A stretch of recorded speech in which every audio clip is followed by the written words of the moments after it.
So we've come to our first presenter of the night, Lucky Henok. He's a senior at Culver City High School.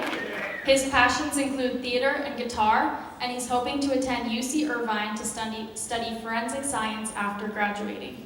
And his presentation is titled Aptitude versus Grit. Please give it up for Lucky.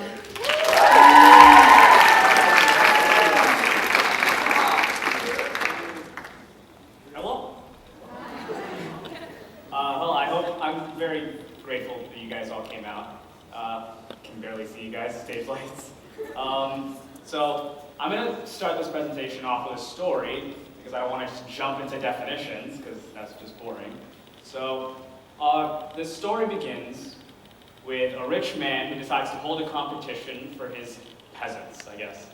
The competition is that you have to go 13 miles and climb a wall that's 30 foot high, and you're rewarded with $50,000. Now, it sounds ridiculous, but bear with me. There are 4 competitors. There's Jack, John, there's Jane, and Jill. Now, yeah, I know, I'm creative. These people all have their different advantages and disadvantages. Now, Jack has a car. So Jack, of course, has a huge advantage because he gets to go past the 13 miles with ease and gets to the wall before everybody else does. Now he gets to this wall and he decides, okay, I gotta get out of my car, I'm gonna try to climb this wall. And after about an hour of failed attempts, he goes home because he just gives up. So he's out of the running. Now, John, Jane, and Jill all run to the 13 miles to the wall, which is ridiculous. So you can see that John and Jane both give up and they're both out. And Jill is the only one left. Now Jill gets to the wall, and after running 13 miles, she says, why did I just run 13 miles? And she sits down, she takes a little nap, she gets back up, and then she tries to climb the 30-foot wall. And after so many failed attempts, I don't know how long it takes to climb a 30-foot wall, she gets over it, and she is crowned the victor. Nice little crown.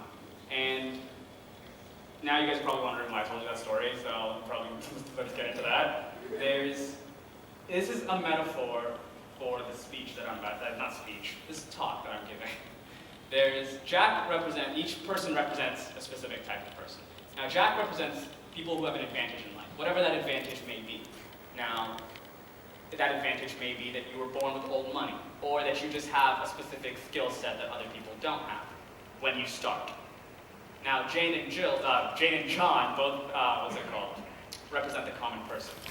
And the common person sometimes just can't go along with other people and just end up giving up. And that's giving up is perfectly reasonable. Not everything is for everyone. Now, Jill gets her own little circle. Jill also represents the common person. But she represents the common person when they put in the work. And there's flames there because it's the work.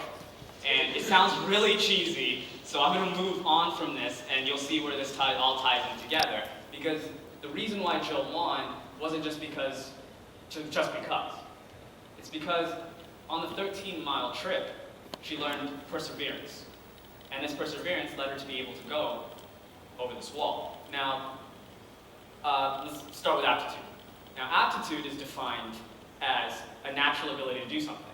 And that natural ability can be, for our case, either innate or it can be gained unknowingly. Now, for something that's gained unknowingly, I'm going to give an example of my stepfather, who, after hours of just balancing on a deflated basketball, like slightly deflated, unknowingly made his ankles a lot stronger than most people. So he could just roll his ankles, like during a basketball game, and just keep going.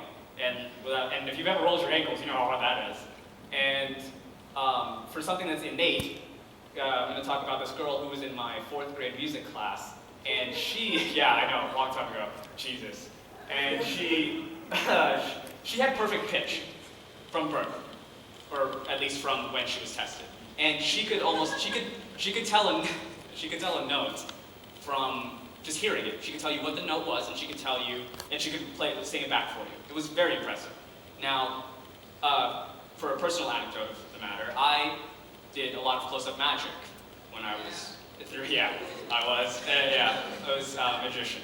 And I used to do these close-up magic with cards. And these cards, it was just easy for me to pick up because my hands were just more naturally dexterous than a lot of different people. And my dexterous hands made it easy for me to pick up the beginner and the fundamentals. Now, the problem happened when you reach the skill gap between the fundamentals and being more than just mediocre. And these fundamentals, the skill gap, can only be passed through our next topic, grit. Now, grit can only be acquired through perseverance, and it leads to just character, strength of character.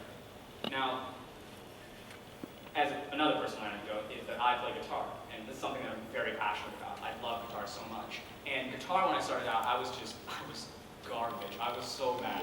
Like, it was unreal. And I, through like 5-6 years of practice and practice, I'm at the place where I want to be, and I want to be even better. And through the gruelous process of 6 years, I've learned things. I've learned not only the fundamentals, but I've learned how to take those fundamentals and apply them not only to guitar, but through other aspects of life. And now, I'm not telling you that aptitude or grit, one is better than the other. It's just that some things can only be attained through other things. If one only wants to go through the fundamentals, if one only wants to know how to do the basics, then aptitude is the perfect thing for that. Because there's a saying, jack of all trades, master of none. You can be a jack of all trades if you have aptitude for a lot of different things. But it's very hard to be a master without putting in the work, without putting in the effort to being a master. Now, if you're going to take one thing away from this, let it be that there's a lot of things that you can attain through aptitude. Aptitude, it looks easy. When you see somebody not take notes in class, when you see somebody do things that seem just like they're not trying and they're still succeeding, know that even if you aren't starting out in a place where it seems like you're ahead of everybody, going to the point where that other person is leads you to be a better person even at that point, because you've gained all of this ability, you've gained all of this understanding of what strength of character, what perseverance can bring you. And that perseverance can be applied to other things other than the skill you're working on. Let's say that you picked up guitar. Let's say that you practice chord changes for hours on end like I do.